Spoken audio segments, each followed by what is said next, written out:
The most common complaint about this show that we have received is that we haven't talked enough about the bad teams. You know, the teams that have long been out of it, the teams that maybe we haven't even touched since September. There's a lot of fan bases that listen to this show, and I have to imagine at this point they're tired of hearing about the Bengals and the Ravens and the Chiefs and the Eagles. And so today, I mean, we are talking about the Chiefs at some point, and we are talking about the Eagles at some point because they play on Monday night. That's like the one game preview we're doing is Chiefs-Eagles. But all the bad fan bases, your time has come. We are going to be talking about what has gone wrong this season for 5 of the worst teams in the NFL, 5 teams that should be in contention for, top 10 draft picks, somewhere in that top 10. We're going to talk about what went wrong, and we're going to talk about how to fix them, in addition to previewing perhaps the biggest game of the year in KC Philly. So a little bit of a different, quote-unquote, preview show this week. We're focusing on the forgotten fan bases of the NFL. Before we get into it, though, EJ, how you feeling? I'm good. I love the idea for this show. Some fans are, and just to be clear, they're not bad fan bases. These are fans of bad teams. Yes. Good fan bases, bad teams. Some folks will wonder how we pick these teams because we didn't get all the bad teams. We're only talking about 5 of them. We really tried to talk in this show about the ones we've talked about the least. Like the Bears are a bad team. They're not on this list. We talk about them all the time. Carolina is a bad team. We just did a Thursday night game with them. We talked about them for 3 hours. Like these are teams that we have talked about either very sparingly or, like you said, not at all since the beginning of the season that are trending in the wrong direction. Certainly in the results table, they're going to have high draft picks, and we need to have a framework of talking about what's not working and therefore what we think they should do to fix it. And kind of, it's almost like a punch list for a house. What do you need to do first? Like, is the water leaking? You should probably take care of that. So we ordered and prioritized their needs, and we're going to go through it that way. But I think it's cool because we get to give equal airtime to, like you said, a lot of fans that listen to the show and don't get to hear their team talked about a lot because they're struggling. Before we get into everything we have on the docket today, a little bit of breaking news. Well, by the time this show goes live, it won't be breaking. We're recording this on Wednesday morning. But right before we went live, there was the news that came out that Deshaun Watson's done for the year. We just talked about the Browns-Ravens game in our recap episode earlier this week. I got to say, a lot better context now for why they weren't pushing the ball down the field with a literal broken shoulder and the high ankle sprain, which that last run on a high ankle sprain also seems a lot more impressive now than it did on Monday. But for him to go 14-14 with a truly barely functioning shoulder, it does give me a lot better context. And I think just the fact that he was even able to throw the ball with that injury is like shocking to me, because how it was described by Dr. Jesse Morse in terms of what happened and the procedure that's going to need to take place to fix it all. I'm like, how is he even out there? Like, that's actually genuinely shocking to me. So again, our opinions can change when new information comes in. Even with the very low average depth of target, just the fact that he was able to throw passes was kind of insane.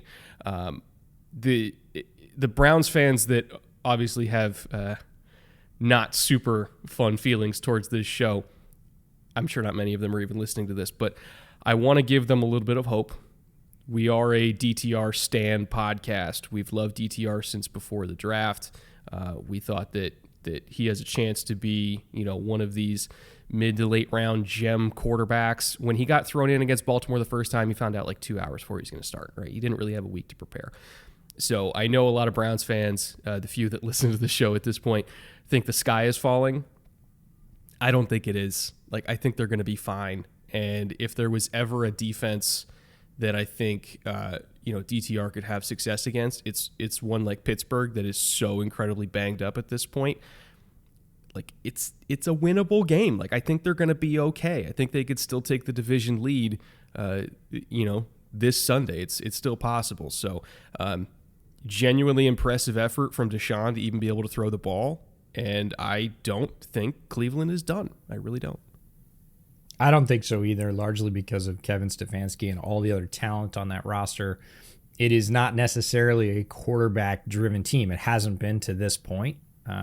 Deshaun's effort in the game, I don't think anybody can question his effort or his toughness. I've had much lesser shoulder injuries than that, and it's difficult to reach across your body and grab your seatbelt, be out on an NFL field running away from guys that want to crush you and throw the ball. That's a lot of Toradol. Deshaun's road back is going to be really difficult. A lot of Toradol. Okay. Yeah. Deshaun's road back is going to be very difficult. It's complicated surgery, as described by the docs who have talked about, the fact that he basically broke the socket in his shoulder and the piece broke off. It's not just a crack, it's a displaced fracture, which is gross and rough. There's probably some other damage in his shoulder. It's going to be a long and painful recovery for him, so we're not going to see him this year. Since signing with the Browns, he's played a combined 12 games over 2 seasons. That's rugged. It's, again, nobody's questioning his effort or his toughness. You cannot do that after what he did last Sunday. And I saw him pull up on the sideline and kind of limp, and I thought, I thought it was his shoulder, and now he's limping. Guys get stepped on or rolled up on or whatever, and now we find out it's a high ankle sprain, which is another very painful injury, which can have a fairly long timetable for return to full function, but nothing like the shoulder. To have both and go out and do that in the second half, overall, yeah, we could sit in a vacuum in our little chairs here and say, it's not good enough to win the game and they need to be better going down the stretch. But again, like you said, when new information comes to light, we can go, holy crap, that was an incredibly tough performance. And yeah, going forward, it's not a quarterback-driven team. They have a very good coaching staff. They are next man up, and we like DTR. We think he has a good chance to carry forward. Even as a rookie, we know he's going to make rookie mistakes, but he's got a very good line. He's got a solid running game. He's got a great defense. Those are all things that are going to line up pretty well for the Browns to continue winning football games this year as Deshaun goes out and gets healthy. I think they're going to be fine. Are they going to win the Super Bowl this year? It was tough even with Deshaun, it was going to be tough. The AFC is stacked, but I don't think it's season over. I still think they're going to be playing in January. The defense is that good. The offensive line, when they're healthy, maybe they'll get DeJuan Jones back this week. We'll see. When the offensive line, when they're healthy, they're good. They can run the shit out of the ball. They got receiver. They're fine. They're going to be fine. So, Browns fans, it's tough for them because it seems like every time the team's about to turn a corner, something happens. But it's interesting how I'm more positive about the team today than a lot of Browns fans are, of all people. But they're going to be okay.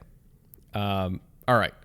We're going to start with the Eagles and Chiefs preview and then get into the bad teams because obviously this is the game of the year, arguably. 2 teams that are at the very top of the conference, Super Bowl rematch. Very possible. I would say the most possible Super Bowl outcome this year is still Kansas City against Philadelphia. Even with all the other great teams in the AFC and even with, the 49ers back on their bullshit and the Lions still being the Lions. And I would still say the most likely matchup we're going to get is KC Philly. So this could very easily be both a Super Bowl rematch and a Super Bowl preview all wrapped up in one. It's Monday night. It's prime time. There's a lot here, EJ. I'll let you start us off. There are not brighter lights in the NFL for a game than this one. Like you said, it is a primetime game, Super Bowl rematch. Both teams, again, excelling. A lot of times there's a Super Bowl hangover, Super Bowl slump. Neither of these teams has experienced that. Both have good records.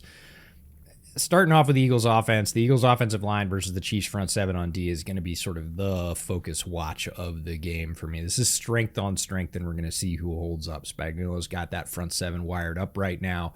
They are terrorizing opposing offenses. The strength of the Philadelphia offense is the offensive line, not just the brotherly shove, their ability to hold up, to pass protect, to physically dominate people. This is going to be the primetime sort of slugging match that's going to determine a lot of what happens during this game.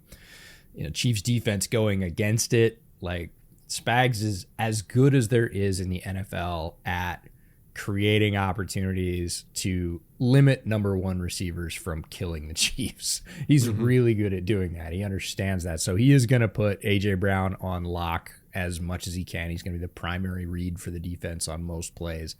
He does have a very good and very talented secondary that is physical. So he will take, I want to preface this for Chiefs fans, he will take the time to occasionally leave that as a solo matchup.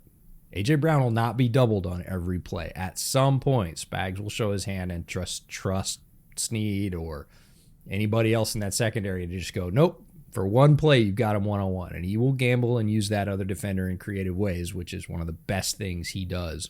I'm also betting on some creative pressure from Spagnuolo. Leo Chenal's really started to come on. And if he stacks him on the same side as Karlaftis, that's going to basically create matchups one-on-one for Chris Jones on the other side, at least a couple of times, because you can't really double that matchup on one side and Chris Jones on the other. And Spags wants that because Jones only needs a couple of one-on-ones per game to make an impact. So I would expect to see some overloads. I would expect to see mostly doubles and caps on A.J. Brown so that he's not the guy that beats the Chiefs. But there will be those times where he's going to gamble and leave him one-on-one because he trusts the young players he has in the secondary, and they're really good. So that's going to be a fascinating matchup as well. The thing with the one-on-ones, which again, like you said, we are going to get them, and what fascinates me about the one-on-one opportunities is Spags is going to do his best to not let Jalen Hurts know when they're coming. If you look at how the Chiefs' defense is structured, I'm talking on the back end, like coverage-wise. They run, a lot of quarters. They'll run cover two. They're very man coverage heavy, ton of cover one, especially in like third and medium situations. But the way that they line up their safeties, you don't know which one it's going to be. And there is kind of like a very subtle difference in terms of how safeties align pre-snap when it's going to be cover two versus quarters, right? Because the safeties need to be in their proper leverage if they're going to carry number two vertical, or, if they need to be in a position where they can cut across from number three on the other side, if they're playing like, a trick safety or something like that, to borrow Fangio language. Like generally in quarters, the safeties are going to be a little bit tighter towards the middle of the field, and generally in cover two, you're going to see them cheating a little bit wider because they got to get to the sideline as soon as possible, right, to kind of close off that honey hole. The Chiefs, when they're kind of disguising stuff, they will show their safeties kind of, especially like boundary side safety. He'll be kind of cheated inside and lower a little bit more than you would think for a safety that's going to be getting back there in cover two. They're basically going to make it look like quarters.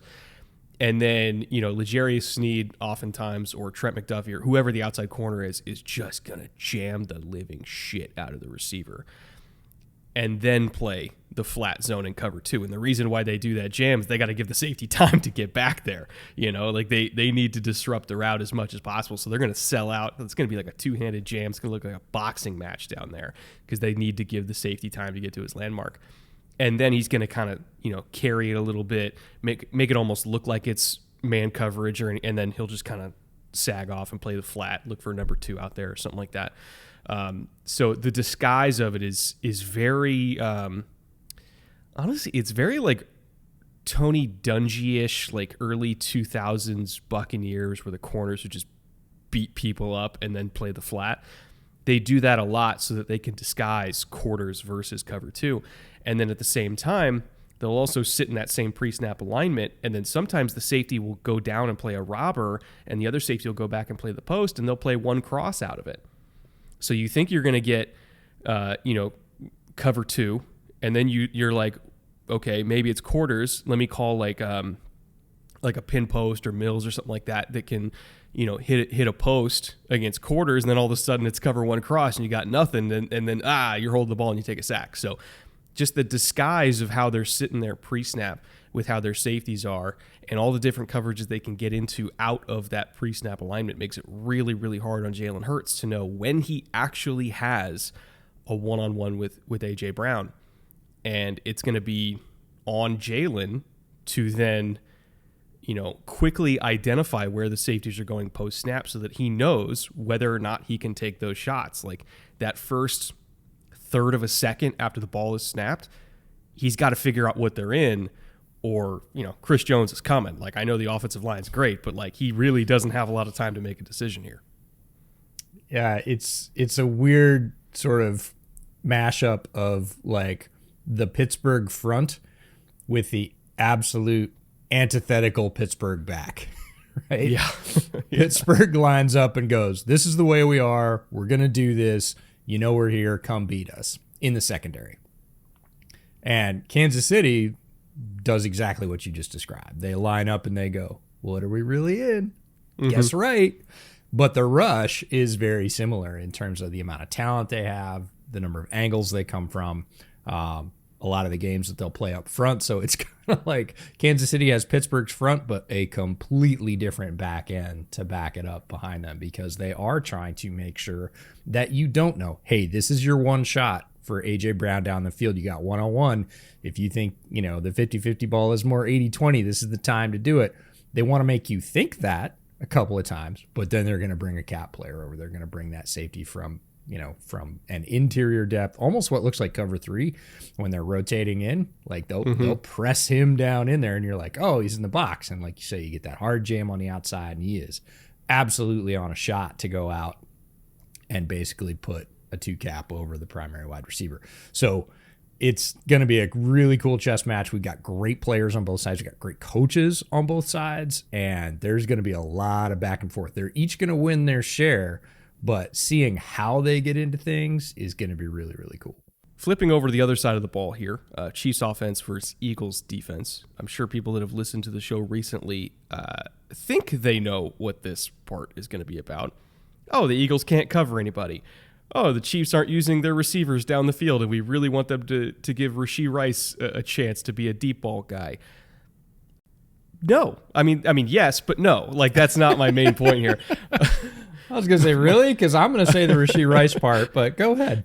When I was looking through, film for this game and stats for this game, the thing that really jumped out to me that I realized we hadn't been talking about that really should be talked about is, I don't want to say the degradation of the Chiefs' interior line, but something's off. Trey Smith has been his normal self, but, Creed's given up 4 sacks this year. Tooney just got worked against Denver. Like, they were working power against him and collapsing him into pass lap the entire day. Creed, on the sacks that he's given up, a lot of it's on, like, fire zones. Like, it won on a 6-man pressure against Denver, but he's gotten picked on a little bit in terms of, kind of people running into his side and kind of moving him out of the way and then challenging him to get back in time to pick up a looper. And he's kind of struggled in that area a little bit this year. Like, the interior line, weirdly enough, in recent weeks has been a little bit more of an issue in pass protection than even the tackles, right? And, the tackles, I think, early on in the year were more of an issue, but this game kind of gives me bad vibes because seeing Tooney really, really struggle against Denver, against power, knowing that he's got Jalen Carter and Jordan Davis this week, I'm like, I don't know if I like that. Like, we could talk about Juwan Taylor against Hassan Reddick and Sweat against Donovan. Like, yes, those are key matchups, but the interior is what I'm more worried about. And if you can collapse the interior, that's where, Mahomes really runs into issues, because if you just keep your edges as contain rushers and then you get up the middle on him, it's very similar to Tom Brady. Like, if you don't give him space to kind of step up and do his normal Mahomes stuff in a tight pocket, that's why they struggled against Denver. Like, beyond the other stuff, the receiver stuff, interior line didn't give him anywhere to go. So I think that's going to be a big issue, and one of the main issues that I'm looking for in this game is, can they hold up against Jalen Carter? I'm not convinced they can. And it's not just Mahomes. Any quarterback struggles with interior pressure. We've seen Joe Burrow a couple times over the last few weeks, like plays where Joe hasn't been super accurate or hasn't come up with a good result. It's early pressure flashing in his face. No quarterback does well with interior rushers in their lap in 1 or 1.5 seconds. That's just not a way to run an offense. And the Chiefs' offensive line, in terms of continuity, is one of the highest percentages of having all 5 of their starting linemen on the field in the entire league. It's 96% of the snaps they've had their starting 5. That's 3rd in the league. and really near the top. They know each other extremely well, but they're going to have to hold up versus this talent-rich defensive line that just comes in waves and is not short on power. The one thing that they struggled against pretty mightily with Denver, Philly's just got more of it, and they've got more people and more power. And if they don't, we're going to see certainly a degradation of their passing game. Right, Mahomes is going to have to do more Mahomesian stuff, more wizard plays, more things that really only Pat can do. And the offense, as fun as that is to watch, that's not the place where it functions the best. And Pat would tell you the same thing. Like, he would much rather be able to stand back, survey, make a choice, and then go out and do that stuff if he has to, but not be forced to do that stuff early in the down, early in the play. That's not going to be their best life. So Chiefs offensive line is going to have to buck up a little bit, and that's just how that is. And, I'll talk a little bit about the receiver stuff because it's not going away. And, we talk about strength on strength when we're talking about the Eagles offensive line versus the Chiefs defensive line. We're kind of talking about, I don't want to say weakness on weakness, but definitely the weaker parts of these two teams when we're talking about the Kansas City wide receivers versus the outside corners of Philadelphia. And normally we'd be saying, get that vertical threat and take advantage of those guys. They're not running well down the boundary right now, but Kansas City doesn't have that guy right now. Or if they do, they're not using him that way. I mean, MVS has the speed. He's shown up a little bit more in recent weeks. They, again, sort of flatly refuse to run Rashee Rice deep. I'm just begging you yet again. I'm here asking you, Kansas City, one more time. Run Rashee Rice deep a couple times. If there was ever a game to get him loose against some folks, I mean, again, in the preseason slate, you wouldn't have looked at Bradbury and Slay and gone, oh, that's the week that we want to start running Rashee Rice deep. You would have gone, probably the opposite. But given where these two teams are in the season, it can be an opportunity for them. I'm not saying they're going to hit them, but you've got to try it a couple of times with either one of those guys and see if you can get a chunk that way, because otherwise you really are playing into the strength of the Philly defense. If you just sit short and try and run crossers and try and run hooks and flats and all the things that KC can do well and has done well enough to get to the point where they are, that's really sort of letting Philadelphia's defense off the hook for the one thing they're struggling right now with, which is secondary depth and the ability to get down the boundary with fast receivers. So, you might not say it, but I'm going to say it. Please, please, please, Kansas City, take a couple of deep shots and don't give up on it. If you take one or two and it doesn't work, take a couple more. When they get into man coverage looks, which they don't do that often because they know that they can't, I would have to imagine it's going to be 1-double-87. It'll be Byard plus somebody else on Travis, and then everybody else on the Chiefs offense is going to get one-on-one, like true one-on-ones, right? So, like you said, if there was ever a week to see what Rashee Rice has got, it's now. Like, it's got to be now, especially in this game, in this situation. You're trying to keep pace in the AFC. Got to do it. Got to do it. You draft him in the second round. He's shown so much burst as a yak threat. Like, maybe they just feel like his contested catch skills down the field aren't great, and so they don't even want to try it, which, I mean, go back to SMU, his contested catch rate wasn't super amazing. So, like, I would understand it, but, I mean, shit. What else are you going to do? You can yak your way down the field against Philly, but is that the best course of action in this game? I don't know if it is. No, it feels like playing into their hands a little bit, playing into their strengths. One thing about the Chiefs defense, the Chiefs offense, I'm really interested to see if Desai goes after that Denver game plan of trying to contain Kelsey, and if the refs let him do it, because there wasn't a lot of secret sauce on how Denver contained Kelsey. They hit him.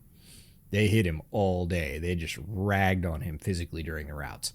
They just stayed with him and they banged him, and the refs let him.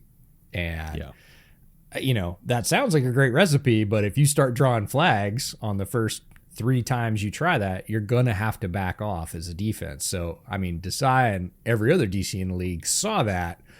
Can they match it both with personnel and with, I'll just say, tolerance from the officiating crew? going to be a key thing because, again, if you start letting Travis get free runs, we know how the Chiefs offense works at that point. So it'd be fascinating to see how Desai schemes up Kelsey because we all know he's the primary threat in that offense, and he's the one that can go get yards when they really need it. And if they can stymie that, just like the Chiefs can stymie A.J. Brown, they're going to be in a much better spot to win this game. One quick note, and then we'll get right back to the show. I just want to ask you a question. Do you like free steak? How about do you like free steak for an entire year? Because if so, ButcherBox is giving you the choice between free New York strips, free filet mignons, or free ribeyes in every single order you get for an entire year. Whatever your favorite cut is between those three, you get it for free. But you don't need to just get grass-fed beef. You can get anything. They also have free-range chicken and turkey, wild-caught seafood, and pork that is raised crate-free. So whatever high-quality cuts you can think of, ButcherBox has it available right now to deliver straight to your door in either custom or curated boxes in whatever frequency of delivery you want.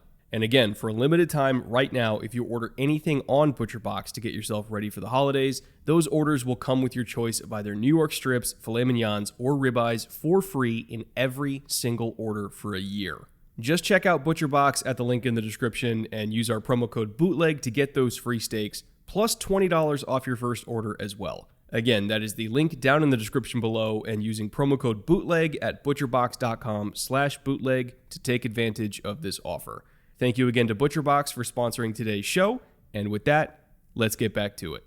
All right, the back half of this show, we're going to spend the entire time theoretically fixing 5 of the worst teams in the NFL. And the structure that we have here is very similar to our offseason preview series where, we had kind of like these overall macro stats of, EPA per play for passing and rushing offense, as well as passing and rushing defense, points scored, points allowed. We're not doing any of like the systemic stats, how much percent of each coverage are they running, like what's their blitz percentages. We're not doing that today. More so we're sticking to the macro numbers of like, here's what they're good at, here's what they're bad at, or in the Giants case, they're bad at everything, but we'll get to them in a second. But kind of like these overall metrics that show like, here's what's got to get fixed. And then we're going to talk about, some prospects they could be looking at, a couple free agency moves here and there, or at least positions they could address, and just trying to give an overview of what's wrong, what can be done, and do they have a shot of maybe getting off of this list this time next year. EJ, with that, floor is yours before we get into the first team. So these are the core stats that we use to create our bootleg power score. We're not going to be given bootleg power scores today because, hey, we're not at the end of the season. And the biggest thing about those was where they ranked based on where their neighbors were and league-wide overall. That isn't as important. We're looking at these sort of larger, tentpole stats, if you will, that are sort of holding the whole thing up and saying, this is the first area that the team should probably address. And as a result of that, we took these 6 stats and we ranked them for importance to winning. So which ones need to be addressed first? This is the list we're going to go to. So points scored, obviously the most important. Now that's a sort of multiple problem. You can't just pick points out of the draft. You got to figure out how to do that. Points allowed is the next, being a good scoring defense, passing offense, then passing defense, rushing offense, then rushing defense, bringing up the rear in 6th spot. So makes sense if you think about it. Got to score points to win. Obviously got to keep points from being scored to win as well. The main way to score points statistically right now in the NFL is through the air. So then you want to stop that. And last, bringing up the rear is rushing. You got to have a decent rushing game. But even when we put bootleg power score out there last summer, you all said, hey, you should weight that because rushing is not important as passing. And we knew that. We just didn't have time to do it. So as we go through and we look at these either strengths, because there are some strengths on these teams, or deficiencies, which there are a lot more of. That's why they're some of the worst teams in the league. We'll talk about which ones they're really deficient in and then talk about ways to address those, like you said, either through free agency or the draft, or maybe it's just young talent that they have on their roster that is developing that, should bring a boost next year, or a combination of all 3. So we have 5 teams that we're doing this for. It's the Giants, Patriots, Packers, Falcons, and Cardinals. We're going to start off with the Giants, who are possibly the worst of the bunch. I would say if the Giants had to play the Panthers right now with Tommy DeVito as their starter, they might not win that game. Not even might. They probably wouldn't win that game, right? Giants, as of today in Week 11, worst team in the league. And if you're looking at their stat breakdown, rushing offense, they're 28th in terms of EPA per play. Passing offense, they're 32nd. They're dead last. Again, Tommy DeVito effect. Rush defense, they're 19th, so they're a little below average. Pass defense, they're 21st, so again, a little below average. And then points scored and points allowed, they are 32nd, so dead last in points scored, and 31st in points allowed, second to last. So it's just bad all over. As of right now, they hold the second overall pick. Assuming they don't win another game this year, which I'm looking at their schedule, and I don't know if they will. I have to imagine they're going to have the first overall pick. So even if they only have a top 2 pick, not even top 1, but top 2 pick, for you, looking at all of these stats, is quarterback where you start, or are you trading the king's ransom that you absolutely would get for one of these top 2 quarterbacks to try to inject more talent and fix the rest of the team? Because clearly more than just quarterback is a problem here. Do you feel like if they took one, the same thing would happen to either Caleb Williams or Drake May that happened to Daniel Jones? Like, do you feel like they have enough talent to develop one of these guys, or are you just you taking the ransom, kind of going the Cardinals route, getting a bunch of picks, getting a bunch of dudes, and trying to rescue whatever Daniel Jones is? It's really difficult because this is a classic draft conundrum. Do you draft the quarterback first and then see, if you can race to build things around them in time before they get hurt, ruined, run out of the league? Or do you build the foundation for a couple of years and then pick a quarterback when you're ready, bring him in, get him through his rookie struggles, and then you've got your true window? In order to do that, you need to have a quarterback, and I don't feel like the Giants have one right now. Daniel Jones is gone for the rest of the year. I didn't believe in Tommy DeVito coming out in the draft. Good on him for going out there and getting a chance to start NFL games. Is he any kind of answer, even really as a backup? I don't feel like he is. And there's nobody else on deck. There's no other young. This isn't like a Major League Baseball team where you got young arms in the pipeline, and as soon as they come out of single A, you'll be all right. Like, there's nobody. They do not have a quarterback. So the idea is they would have to get a bridge if they were going to go for the ransom of picks. And they do need a lot. They are not, they're not one player away. They're probably not 5 players away. This is, you can talk about the effect of coaching, but this is not one of those teams, kind of like the Cleveland defense that we thought was loaded with talent and just being misused. Like, they're not loaded with talent. They have some talent, but if you start naming players off the Giants roster that you would take, even in their division, over their division rivals, it's a handful of players. Like, it's not a lot. A lot of the players they've picked high have not shown out the way they hoped.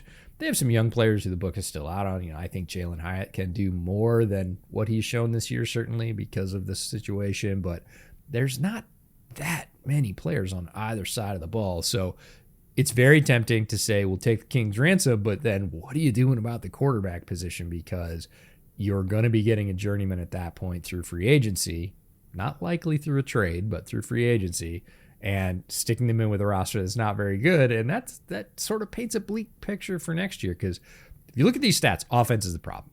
Like, you're 28th in rushing, which you can live with a rank in the 20s, but it better be closer to 20. And passing 32nd, you're not winning many games. Games. You're last in the league in one of the most important stats that leads to scoring points. You're just abysmal. And you're not one piece away. It's not that you have a bunch of good receivers, and if you insert a Caleb or a Drake May that you're going to be a whole lot better. Your offensive line has some holes as well, even though you've invested in it. Those players have been up and down. It is sort of a where do you start thing. And I think throwing a high round choice quarterback into that situation is not a great recipe because there's not going to be any success in the first year. There's going to be flashes. He's going to get beat up. You're not going to have a ton of success. The New York media market, especially, you pick a quarterback that high, the expectations are going to be sky high, and he's going to get slagged. He's absolutely just going to get buried by negative press because, we picked this guy way up high and we're not winning anything. That'll be the story. It's way oversimplified, but it will happen. So what you're thinking is you go get, like a Jacoby Brissett. Yep. You go get a Jameis, a Josh Dobbs, like something in that category. Mainly because we don't know when Daniel Jones is coming back. Like he's probably going to start the year on the pup, right? So like you still need somebody to play. You're not going to win shit with Tommy DeVito. So like you still need one to get you through until DJ comes back. And even then, DJ is really only guaranteed through next year anyway. So you can also consider him just the other bridge. And so you're thinking, get a bunch of picks, try to get best case scenario. Let's say it's Marvin Harrison Jr., right? Plus Olu Fashanu or who, depending on who you're trading with, like how many picks you can get and pull off like a Texans type move where it's like you go down and then you use future assets and go back up and you get potentially an Evan Neal replacement and a number one so that you can slide in, insert veteran quarterback here and be competent, right? I would be okay with that line of thinking. However, seeing what CJ Stroud has done in Houston this year has made me think if you have the right kid and if you have the right coach, even with 80% backup offensive linemen, even with a rookie third round pick at receiver and Nico Collins being the two weapons, it is possible. It is possible to make it work. And you just need to hit on the quarterback. So if you believe that Drake May or Caleb Williams can be that, I think the more fireable offense is if you don't take them. It's tough. Yeah, I would disagree because you said you just have to hit on the quarterback. Yeah, that's hard enough. And yes, you absolutely do. There's no question about that. In the Texas case, you also have to hit on the head coach. DeMeco Ryans was the most sought-after head coaching candidate in recent memory in terms of his ability to, I don't know if there was a single person that I talked to that was like, I don't think he's going to be able to lead an organization. Everybody was like hard the other way. Yeah. Like, he is a leader. No problem, 100% from day one. Those guys don't grow on trees. They're as hard to find as franchise quarterbacks. And the secret sauce in Texans land is Bobby Slowick, right? Mm-hmm. You got a really good offensive coordinator to work with a young quarterback to make all that stuff work. And you talked about it. The offensive line is not perfect. It's good. Is it better than the Giants line? Fun debate. We can talk about it. In terms of production, it certainly is. In terms of talent, maybe close. Who knows? So you got to have the triumvirate, right? You got to have a really good play caller that understands how to work with a really good rookie quarterback who you have to pick out of the draft, which is, as we know, a huge challenge. Have you lost faith in Brian Daboll to be that? That's what I'm curious about. I don't know. This year has shaken my faith in Daboll. I was a huge Daboll believer. I wanted him as the Bears coach. I believed that he would be a good match with Justin, just like he was with Josh. This year's really gone off the rails. Now, I didn't expect the Giants to have the year that they had last year, but I also did not expect them to be bouncing off the bottom of the barrel of the league. And they are very clearly that. They are a terrible team. They're probably not favored against anybody for the rest of the year. They probably shouldn't be. And it doesn't really look like he's got a great handle on that. If you're, I'm not a huge body language guy, but you look at that team on the sidelines. You look at Daboll's interaction with his players, even before DJ went down. That's not a happy guy. And it's pretty easy to be upset in the NFL when you're losing and losing badly. I get it, but that's when you really see who's hanging on, who has control of the locker room, who is sort of unquestionably moving the team forward. And I'm not in that camp with Dable anymore, that he is unquestionably moving the team forward. I'm like, ooh, can he overcome this? It's a strong maybe. It's a strong maybe. I mean, I'm not saying he can't, but again, we're sitting here saying this is not going to be a short process. So is he in for the long haul, and is he the right guy for that kind of job when he really thought that he was probably going to be ascending next year into a true window position where that team was ready to go? And, we'll see.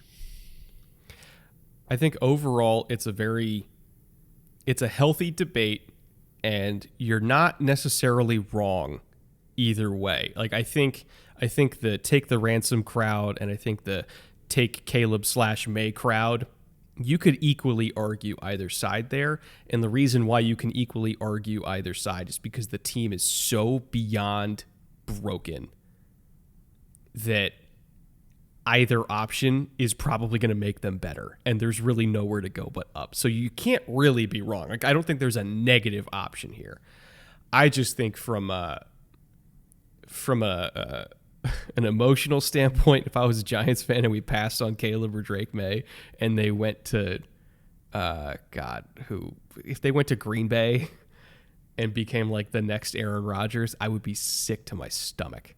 I would be as sick as Panthers fans are right now looking at what CJ Stroud's doing, going like, oh my God, what did we do? So it's a tough emotional question more than anything. I think Giants fans are sick as it gets right now. We know a few, and there's just not been a whole lot of positives, and there's some digging left to do. Again, there is not a silver bullet. If anything, if you take anything out of this segment, it is that there's not a silver bullet. It is not hopeless by any stretch, and turnarounds can happen pretty quickly. This one's going to take a little bit because the depths that the Giants have fallen to is probably the surprise. They were surprising last year because they overachieved. They had no business winning as many games as they did last year. Going to the playoffs? No, absolutely not. And we said that was a miracle. They're probably going to regress a little bit. But a little bit is like 2 or 3 less wins. Yeah. Not like no wins and not really any hope of wins. That's the fall, and that's the difference is, they overachieved a little bit, expectations got sky high, and then the bottom fell out this year, and that is a tough ride to take. Speaking of the bottom falling out, Patriots. Patriots are in the worst position they've been in as a franchise since before the Tom Brady era began. There have been kids that have been born and grown up and gone to college and graduated in the time since the Patriots have been this awful, like as a franchise, top to bottom, right? And there's a lot of reasons for that. The offensive line shuffling due to injuries early on in the year created a situation where they couldn't pass protect at all. The injuries to the defense. You got Judon, you got Gonzo, among others. Like it's a very banged up team, and they were not as deep as they needed to be to weather that storm. And also at the same time, their quarterback wasn't good enough to make up the difference for losing guys in the offensive line and dealing with the shuffle and dealing with Micah Parsons coming off the edge. Like we were at that game. We watched it live. And I have a distinct memory when Micah was coming off the edge, or I think it was Micah, might have been DeMarcus Lawrence. When he's coming off the edge and we're like, Mac, tuck the ball. You had to run. You cannot keep it out in front of you. Oh God, there's the fumble.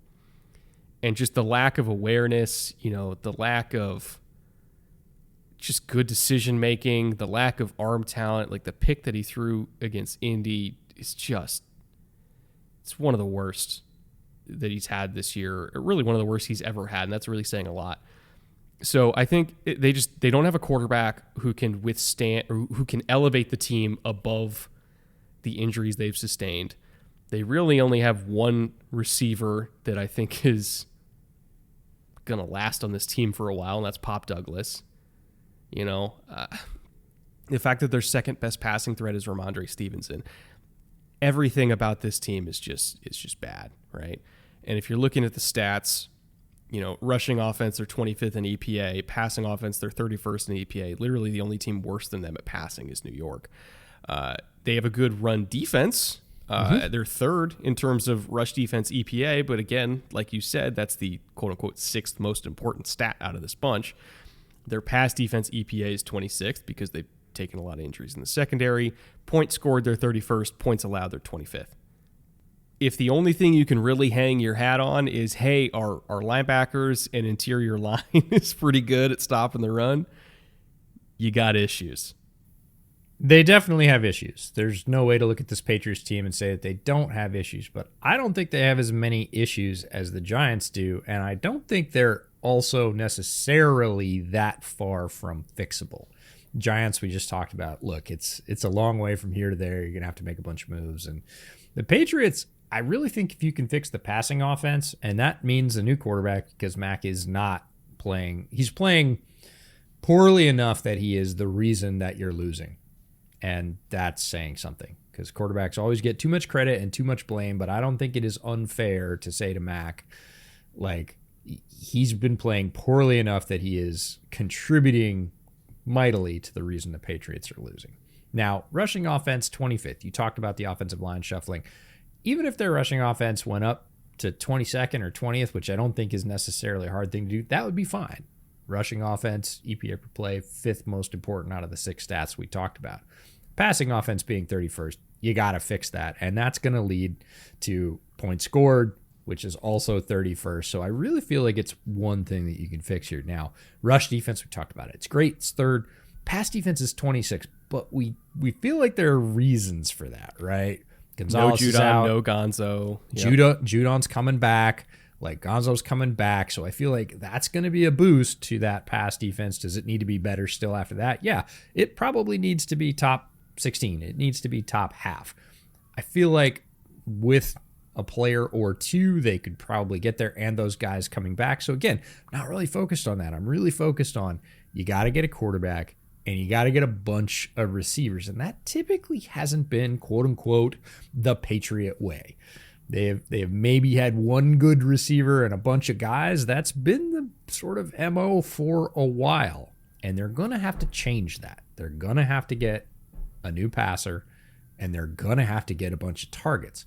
But if they do that, and they're able to maintain a decent rush defense, the pass defense comes back up with both guys they have on the roster, and maybe a couple of new injections, either free agency or draft, like, I think this can be a competitive team. There is a question at the top whether or not Bill wants to keep doing this. We're not going to go into that sort of existential question, but it does feel like he's getting to the point where he just kind of doesn't want to do this anymore. It's not making him happy. Is there and if there's a change at the top, like the Patriots, let's just say Bill says, that's it. I'm done. I don't want to do it anymore. Or Kraft says, you're done. You're not doing it anymore. Whatever happens there, Bill moves on. Let's just say that. Patriots have a coaching opening, right? And let's just say, theoretically, they go out and get Ben Johnson, right? Hello there. Ben Johnson comes in. They have a high draft pick. They pick a quarterback they like.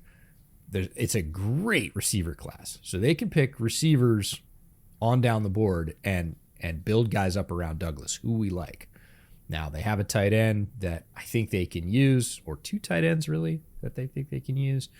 The offensive line, it's easily, I think, as good as Houston's. Like, they could make it work, and you bring that in. The pass offense goes from, say, 31st to, like, 18th, and the points scored goes from 31st to, like, I don't know, 20th, 22nd. The defense stays okay. The rush defense certainly stays okay. The pass defense gets elevated. Maybe they pick one more corner in this draft or one more pass rusher. Like, this team is not in the same place as the Giants. A lot of things, a lot of moving parts we just talked about there, but they are closer, certainly, than New York is. I don't necessarily think their offensive line is as good as Houston because Houston's tackles are way better. Like, interior, okay. I think they have stuff to work with on the interior. They do need a tackle, though, because if there's one thing that Houston has over, honestly, most teams in the league is their tackle duo of Tunsil and Howard.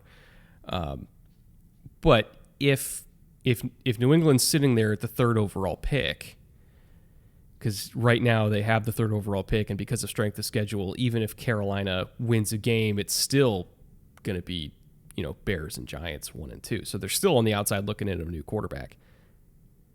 Then the debate becomes, okay, we know we need, even if it's just one tackle, we need one tackle this year, but we also need a badass wide receiver 1. Then the debate becomes Marvin Harrison Jr., Olu Fashanu / Joe Alt, whoever you happen to prefer.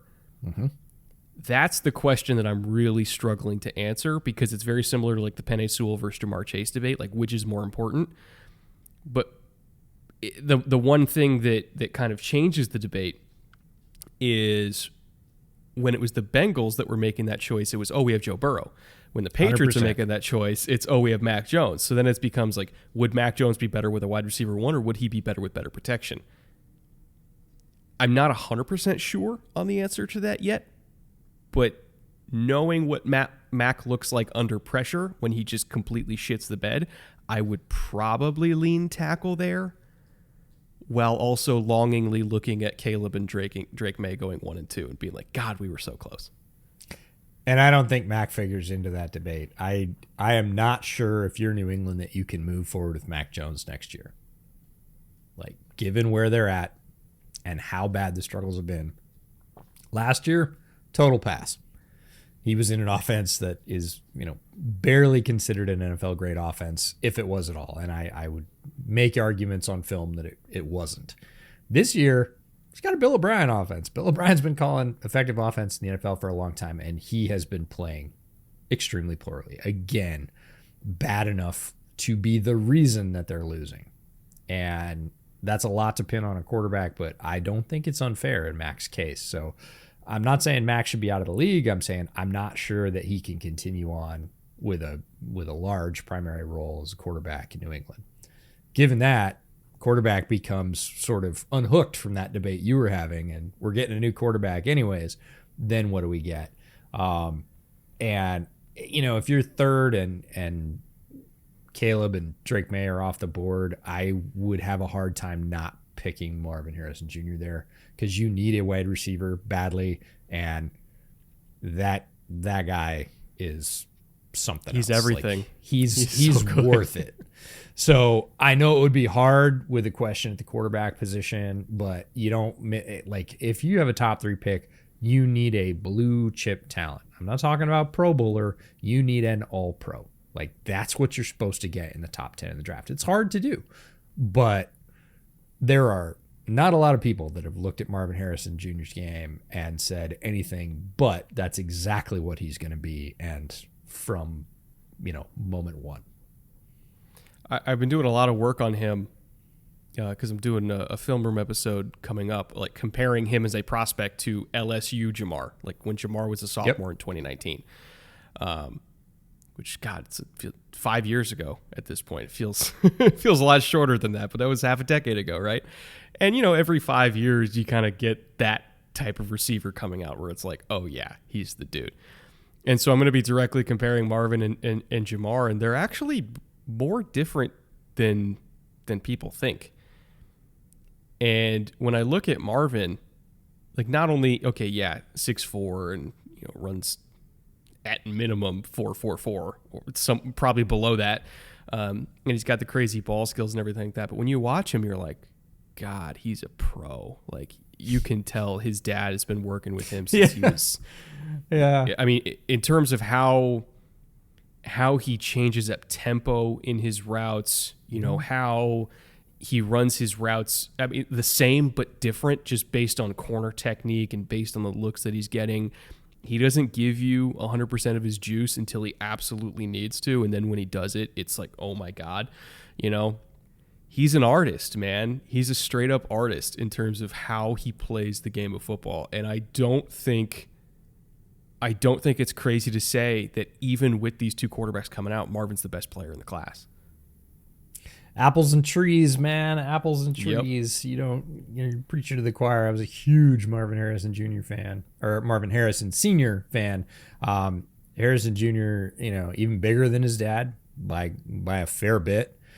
And yeah, has been absolutely soaking up all the lessons his dad gave him, either directly or indirectly, for a long time. Even more gifted physically. And you're talking about a Hall of Fame wide receiver like in his dad, who was really, really good. And you're saying more gifted, certainly farther along coming out as a prospect. Like, I don't think there's any question that Junior is farther along than Marvin Harrison Sr. was coming out as a prospect. Like, that's not a debate. And that's ridiculous. It's just like super scary. It's like, it's Brian Hartline's magnum opus. Like, truly. Agreed. It's like, oh, here, let me have this Hall of Fame talent that's like already ready to go. Could probably have played in the NFL when he was like 18 years old. And let me just like sprinkle my little fairy dust on top of like an already amazing product and turn him into quite possibly the best receiver prospect since Julio. Like, in terms of size, speed, artistry, like, it's there, man. He's a dominant player. It's a huge need for New England. If they miss out on the quarterback, I would still take him and not feel bad about it. I know people feel like that's half a sandwich, but it's a really good open-faced sandwich. You could win some with that. So, next team on the list, Packers. Slightly different draft position here, or different conversation here when it comes to the draft, because right now the Packers are sitting at 6. So they almost have no shot at one of the top 2 quarterbacks because they're 3 and 6. And I don't think Carolina's winning more than 3 games. I don't think the Giants are winning more than 3 games. I will say, though, the Packers also, I think, have a little bit more to work with in terms of talent than especially the Giants, right? Rushing offense, they're 26th in terms of EPA. Passing offense, they're 12th in terms of EPA. That one surprised me the most, especially like watching them on film. I wasn't sure how they have the 12th highest EPA in terms of passing offense, but they do. And then rush defense, they're 23rd. Pass defense, they're 16th. Points scored, they're 22nd. Points allowed, they're 9th. So, like, the bones of the team is okay. They just can't win games. And so they're going to end up with a top 10 pick. And the question then becomes like, okay, is this the best that Jordan Love is ever going to be? If so, yeah, you could argue moving on. And if you do believe that it's the best that Jordan Love is ever going to be, and you do believe that we should spend this high draft pick getting QB3 in this class, who's your QB3? Because there's a bunch of names to pick out of that hat. You got Bo Nix, you got J.J. McCarthy, you got Michael Penix, Jaden Daniels is just having an unbelievable year at LSU. Like, I think the debate for Green Bay, beyond just, like, what do we actually have to fix here? The debate for Green Bay is, who's the third best quarterback in this class? That's a much harder debate than who's the best quarterback. It's who's third. At this point, I don't know if I even have an answer for that. Yeah, QB3 is going to be a huge fight throughout draft season. And again, it's kind of like what you said about the Giants. I don't think there's a wrong answer. There's a lot of different ways to look at that. And there's a lot of talent at quarterback in this draft. And people will have very different takes on who QB3 is. Before we get there, I'm going to say that, look, the Packers are the youngest team in the NFL in terms of starting roster. Like, they are fielding literally the youngest team in the NFL right now. So they got a lot of young guys at a lot of spots. They are rebuilding on the fly, if you want to call it that. The last 6 games for Green Bay are deathly important. To watch the development of all of those young players, including Love, who's played much better over the last couple of weeks. He's been a legit threat several times over the last couple of weeks, which we did not really see through the rest of the first half of the season. So does that continue? Is that a blip? Was it just bad defenses? Was he having a good day? Whatever. Or does that growth sort of continue? And if it does continue to the end of the year, it's very tenable for Green Bay to go, nope, we're good enough. We're not going to take QB3. We are going to take our top 10 pick, which is a great thing. And we're going to use it on, in this case, you're probably looking at, I would say, a little bit of offensive line, or someplace on the defense, because some of their defensive struggles have been kind of concerning. Their rush defense being 23rd and points scored 22nd. Not typical Green Bay marks. Those are big drops in both categories. Now, the point scored piece is important. The rush defense, like, I can live with a, low 20-ish rush defense.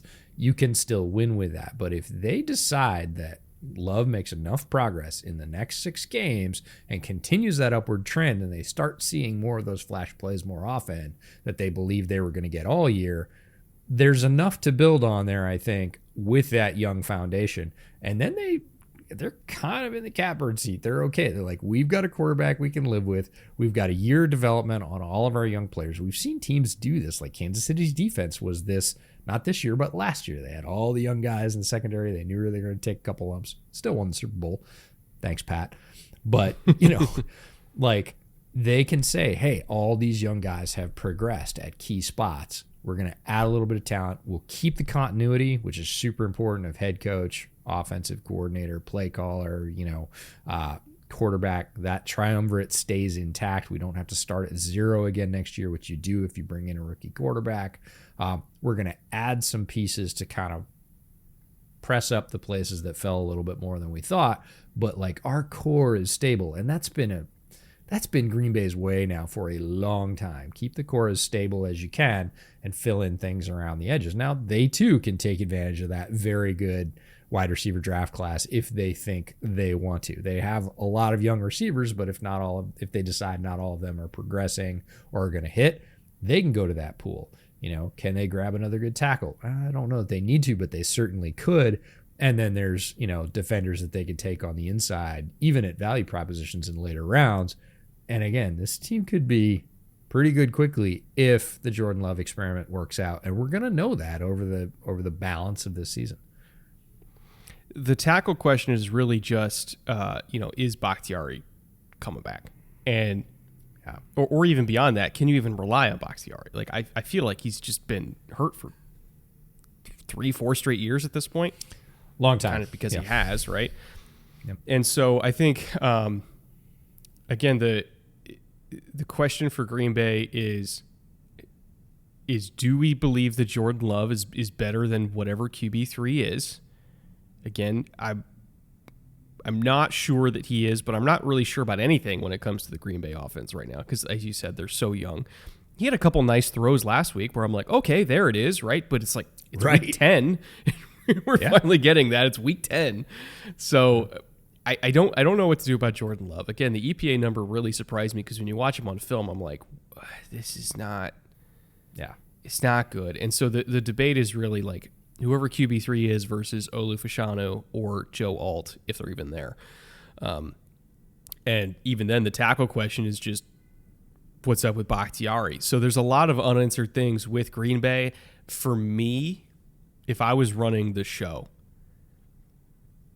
because I'm still not 100% sure what's going on with Jordan Love, I almost want to get as many bites at the apple as I possibly can. And I want to do that by looking at day 2 quarterback or a quarterback that if we want to get the 5th-year option, kind of sneak into the late 20s, low 30s. So maybe move back for a team that's trying to come up with, for say, like Malik Neighbors or Latu or whoever.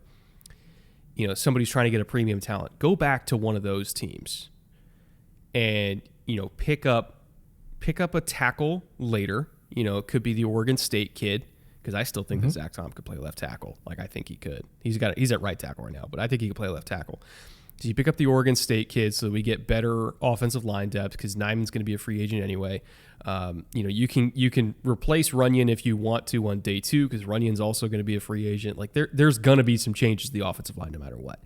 But if you could pick up extra assets and then get back up into 31 or 32 to get Jaden Daniels, right, as your fail safe if the Jordan Love thing doesn't work out. I don't think he's going to be there. Yeah, I'm just going to put my probably won't. He probably won't, but let's say it's Bo Nix. Let's say it's Bo Nix let's say it's in terms of order of quarterbacks, it's Caleb May and then either Jaden or JJ McCarthy and Bo Nix is at QB5 and you're sitting there and you can go get him at 30. Like, Bo Nix is very much a Matt LaFleur type of quarterback. Like, for sure. Accurate on the run, has mobility, Super experienced. Super experienced. Like, the guy's married already. Like, you can plug him in there right now and he's going to be fine. So if Jordan Love doesn't progress, like, you're okay with just throwing Bo Nix in there, right? But also getting the tackle because we don't know what's going on with Dave Bakhtiari. Like, now, the more I talk about it and kind of go through it, the more I think that Green Bay's going to trade down no matter what, just because they're not desperate. Like, they're needy, but they're not desperate. And I feel like if anybody could, hang Latu or over, one of the teams in the 20s and be like, come get him, it's probably them. Yeah, it's possible. There's a lot to work with there. I think the offensive line depth is going to loom large. I think they'll go after that. They've prioritized it, but they've also been very good at picking linemen later and developing them. One of the best teams in the league at doing that. So they very well could say, yeah, we need offensive line depth, but we're doing that in the third because we got this guy that we're going to take, and everybody's going to go, what are you doing? And 2 years later, he's going to be starting every single game and just fine, rock solid. So, a lot of questions. It'll be fascinating. Again, these games down the stretch are going to be fantastically interesting to figure out exactly where they end up in all these metrics. Because again, this is a half-season snapshot, and where that development is with the Jordan Love situation, and then how they choose to address it. Because if there is a front office that doesn't always choose to address things the way people think they should, it's Green Bay.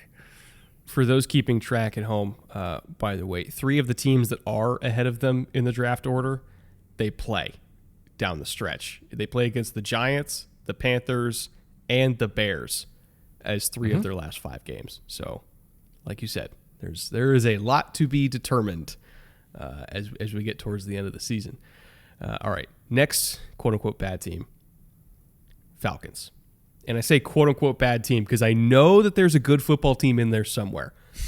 Like, I know that it exists. There is. That's the thing. The core is okay. Like, right now, if we're looking at draft order, Atlanta is, the 9th overall pick, right? So they're only a little bit behind Green Bay. They're 3 picks behind Green Bay.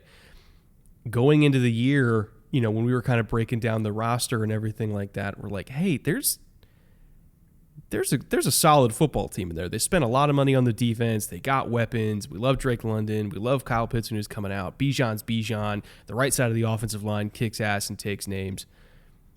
And yet, if you ever need a poster child for a team held back by quarterback coach combo, it's Atlanta. Like, this team should not have the record they do.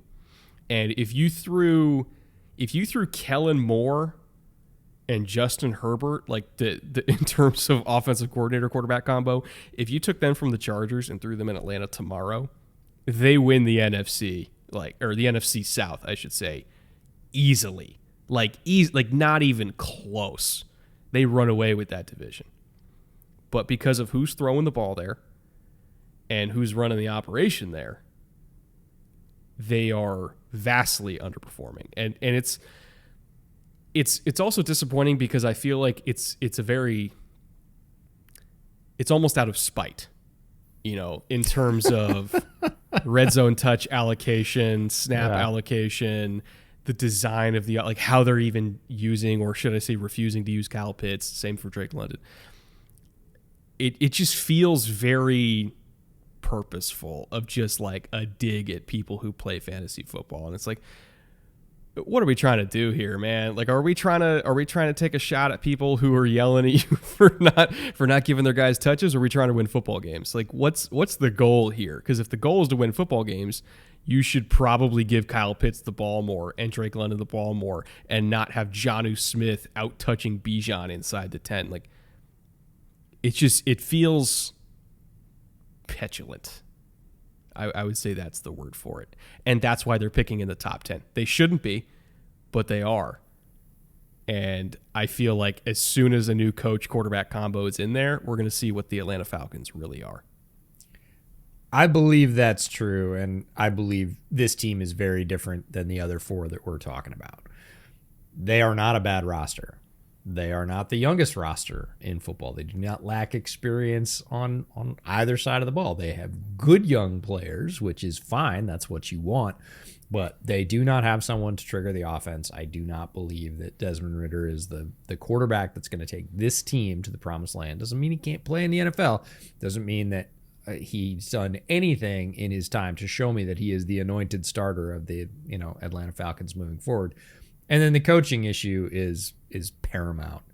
Like, you got to get that settled first, because if it's Arthur Smith running it back next year, I don't have any faith in picking a quarterback and saying it's going to be better. It's not. We all know that rookie quarterbacks are going to struggle, but if ever there was a sort of ready-made spot to drop in a rookie quarterback who is good and be coached up to be supported by a good offensive line, good weapons, great running game, a solid defense. Like, their defense is not, destitute either. They have a lot of playmakers on that side of the ball. So this is a team that, if you're looking at how did they perform this year and you're predicting, breakout or turnaround candidates for next year, if those two changes occur, head coach and quarterback, they get a quarterback. Now, they got to do something. Like you said, they're sitting at about ninth.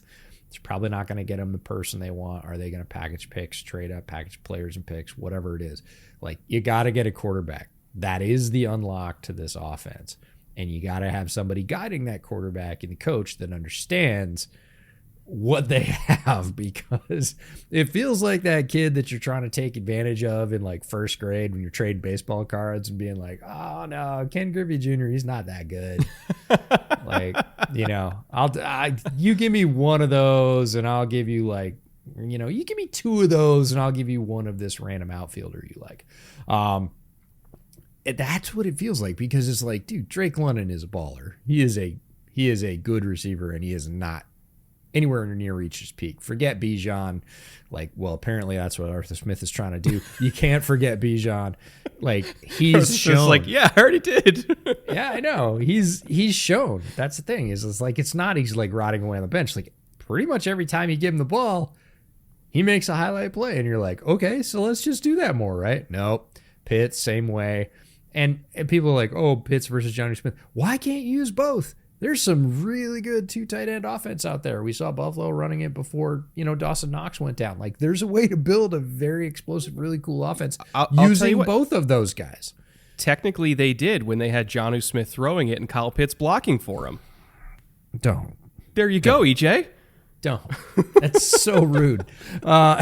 Anyways, this is a team that's very different than the other four that we're talking about. They have a good roster. They are, it feels like one player away, which is a quarterback, and one coach away from saying, hey, I've got really good players at this position. I should use them in a, let's say, typical way. I feel like this team's record would almost flip. Like you said, they'd win the NFC South. I think they're definitely a threat for a wild card this year if they have a quarterback. And honestly, even if we just switched the coach, let's say we took Kevin O'Connell from the Vikings and we gave him the Falcons with Ridder. Like, he's got Josh Dobbs right now. Yeah, could they'd Ridder probably do be a lot Josh better. Dobbs thing? There's another couple of wins in that roster easily right now at the midpoint of the season, which means at the end of the year, they'd be in a similar position to Minnesota, where they're going to be, a wild card team in the NFC, and then see if you go on a run. But because of those two limitations, they're not there. Need to get those figured out. If they do, this could turn around really quickly, Atlanta fans. Like, do not lose hope. Like, if they run Arthur Smith back, you can lose a little hope.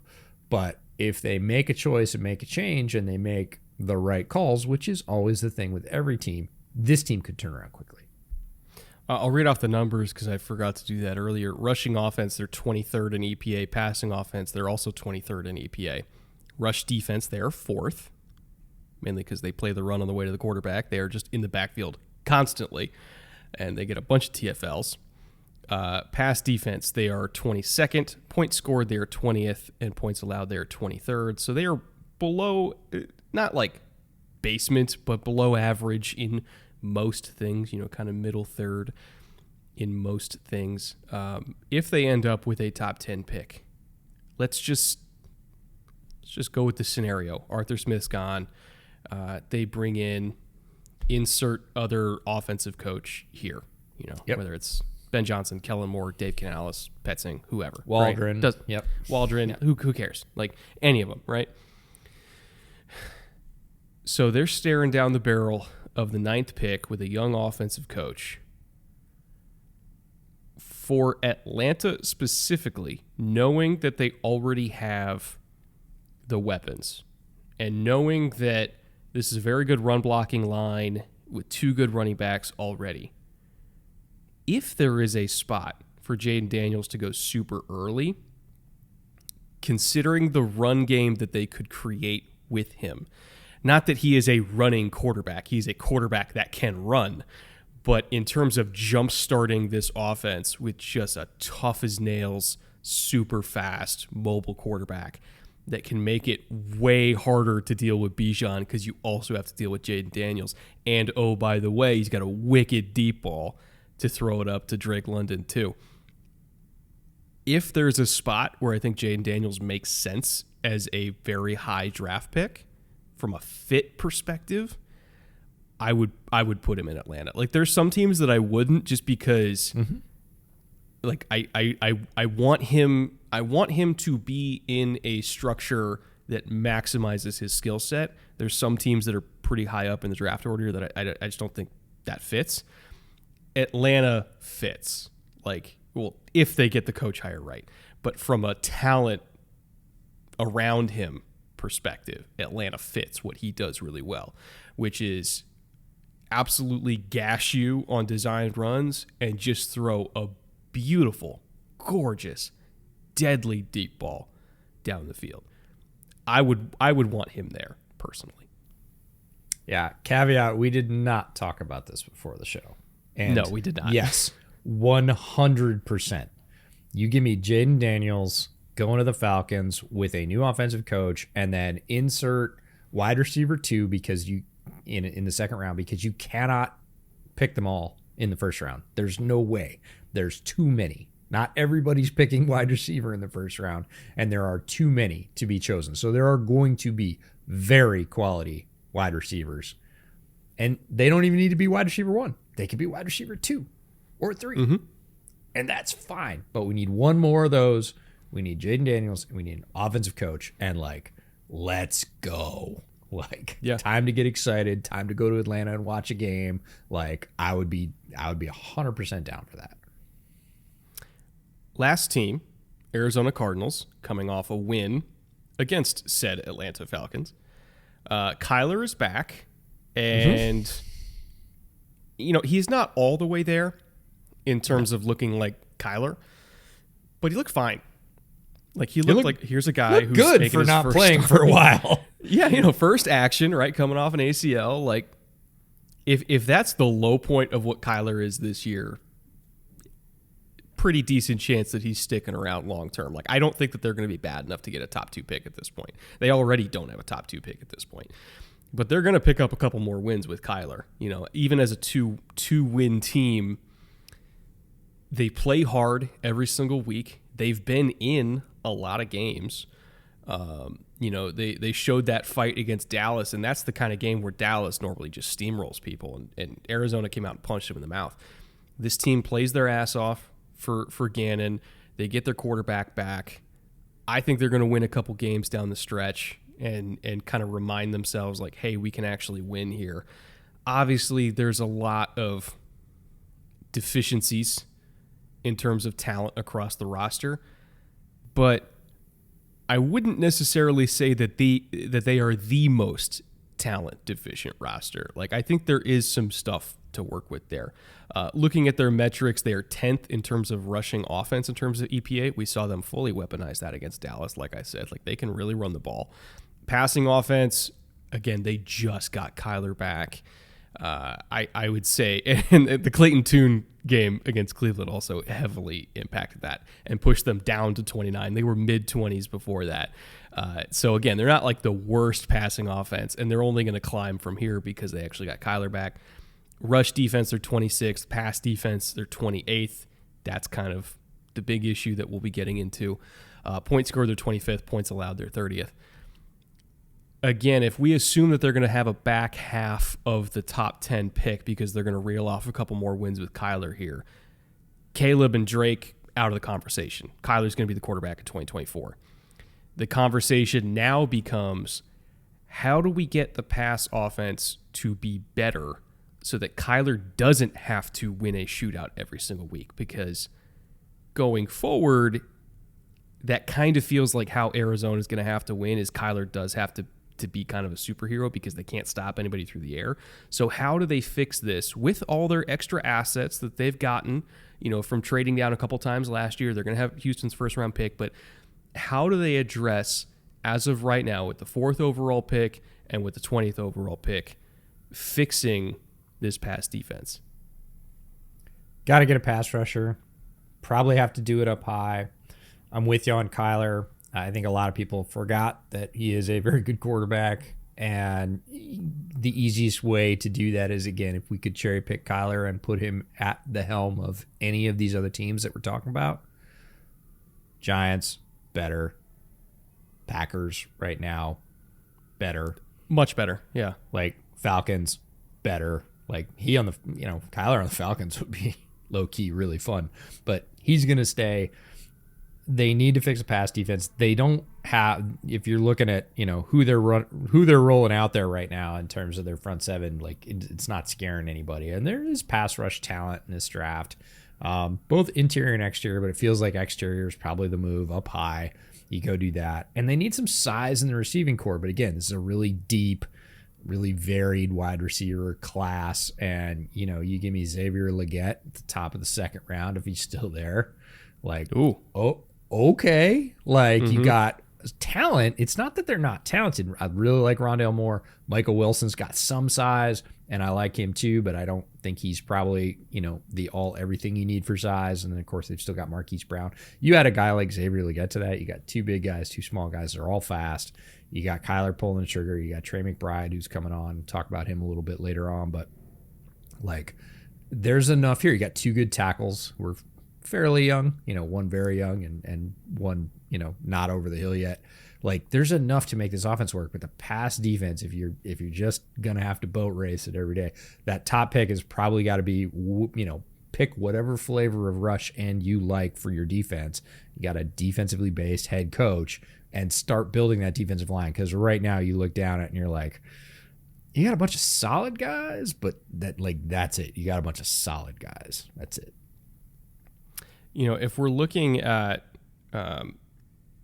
their pressure totals by player on this defense, their top pressure getter is Dennis Gardeck at 25 and then Zaven Collins at 23. And, the fact that Dennis Gardeck is essentially your number one in terms of coming off the edge and his pass rush win rate's like 14%. Again, I think he's a fine complementary piece. I would love him as my number 3 or maybe even a number 2. But Dennis Gardeck can't be your Batman. And Zaven Collins can't be your Robin. Like that's, if anything, it should be, that's your Robin and Alfred. Like, you need to get a Batman. And so 4th overall pick, I'm looking at Latu, even maybe move down a little bit first and then get Latu. I'm looking at, have you watched Chop Robinson and Dallas Turner yet? Yep. Watched them both. Do you have an opinion in terms of where they fall for you relative to Latu and Jared Verse? Again, we get into, I run this a little bit differently in terms of edge and defensive end. I think they're all talented, but Gannon's going to look at those guys and he's going to look at who they're going to keep because, again, there's going to be motion in all these rosters. Guys' contracts are going to go, they're going to bring in other free agents. They might look to do, they might go get they probably should go get another pass rusher in free agency and pick somebody in the draft. And again, if you're going to pick this position, whether it's rush defensive end or it's edge, you got to do it up high. Like, the guys that have success in the league, they all come either in the 1st round or literally the top 2 picks of the 2nd round. And after that, success rates fall pretty significantly. You do get those guys like Alex Highsmith that, come on a little bit later and take several years to develop. Max Crosby, but that's rare, It's super rare. If you're going to take a shot, you take it up high. You get the most athletically gifted one you can, because this is a position where traits do translate, and very few guys who are at the top of those rankings are not at the top of the physical traits list. They do directly correlate.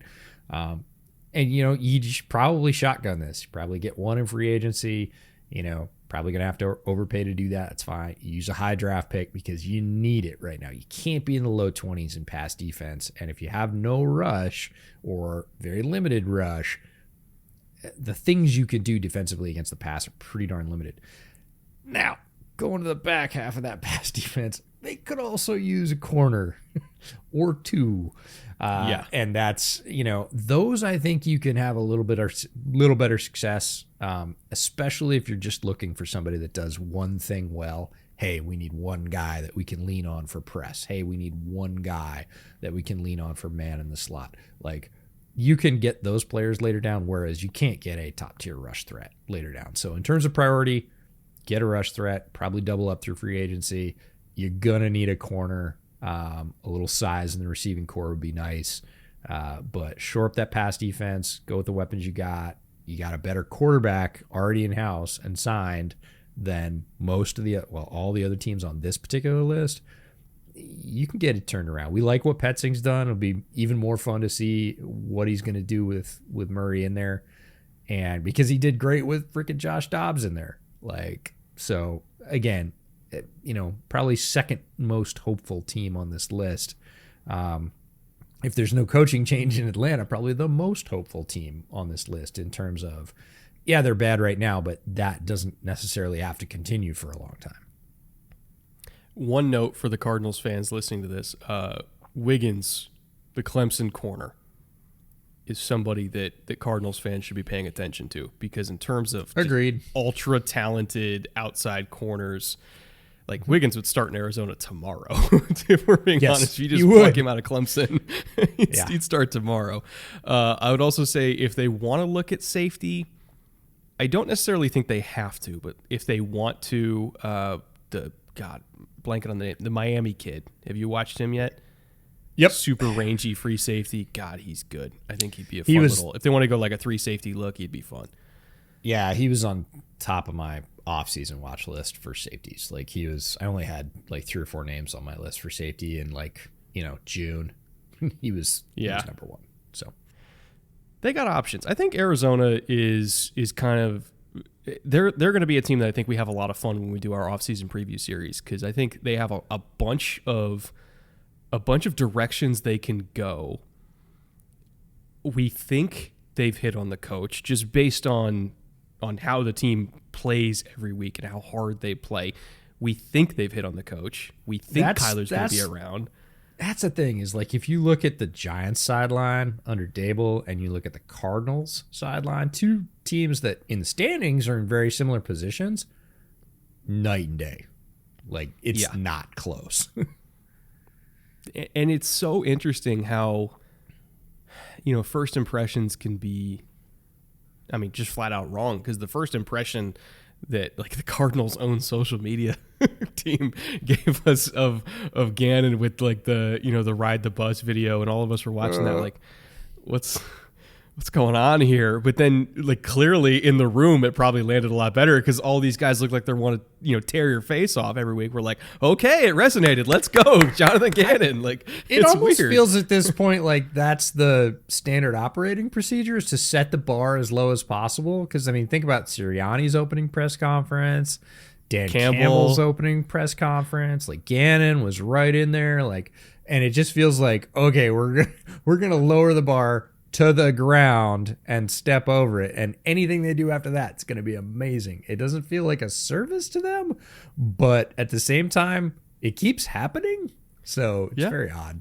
It feels like the last time that we saw a coach that, immediately enamored us in the first press conference, and then also was incredible on the field, was McDaniel. But every other coach where it's if they don't have a good first impression in the media, I'm just automatically gonna be they're gonna work. They're good. That's a guy who focuses more on being a good coach than good in front of the camera. Like he's gonna work. Yeah, that's funny, but it's also probably true at this point. So yeah. All right, last segment on this show, which ended up being just as long as a normal preview episode, of course.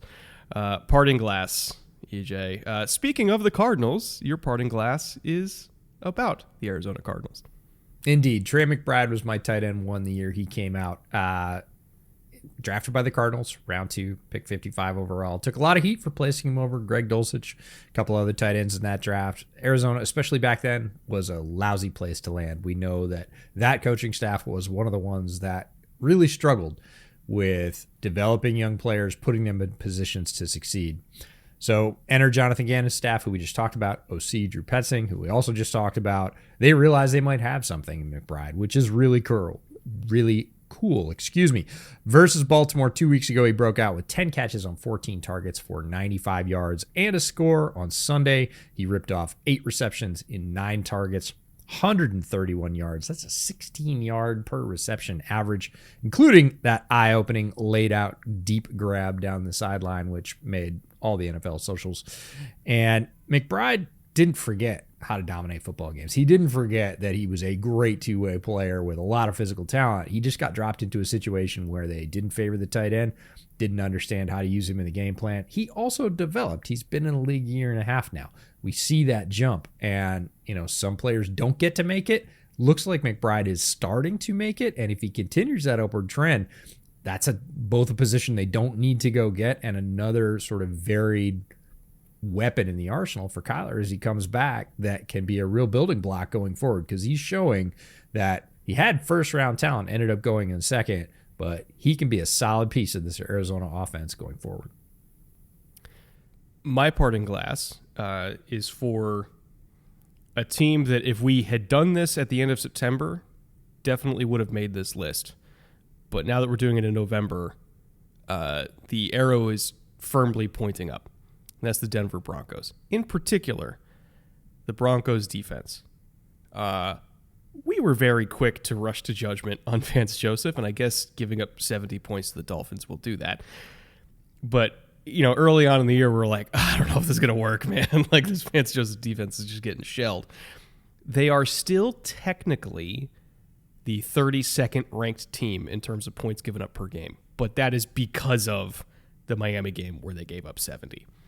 In the last 3 games, they've given up 16 points per game. Again, season total is 27.6 per game. Last 3 is 16 per game. That is the second fewest in the NFL over the last 3 games. If we go back to the last 4 games, they beat the Chiefs, they beat the Bills, they beat the Packers, and then they lost to the Chiefs, but they held the Chiefs under 20 points both times.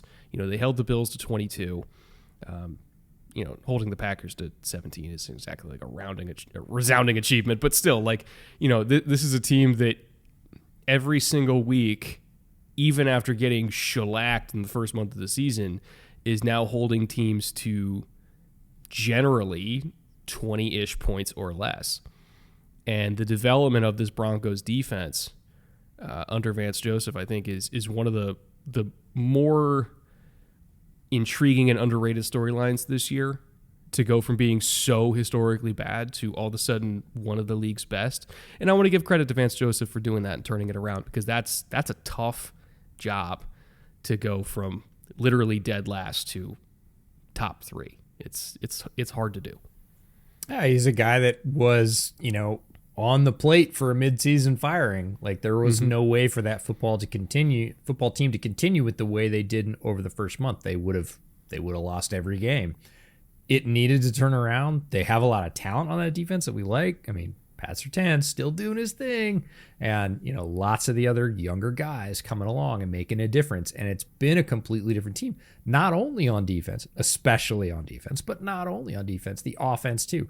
Russ's numbers, obviously from last year to this year, are quite different. But even again, that terrible stretch in the first month of the season to his last 4 games, very, very different. Like, you could, tentatively say Russ is back. Is he a huge difference maker? No, but he's also not the reason they were losing, which for a lot of last year he was. And the combination of those things turning around in tandem has, the Broncos solidly off this list that we're talking about, and certainly hopes for fans, I don't want to say soaring, but like realistically in the middle where they don't want to go jump off a bridge.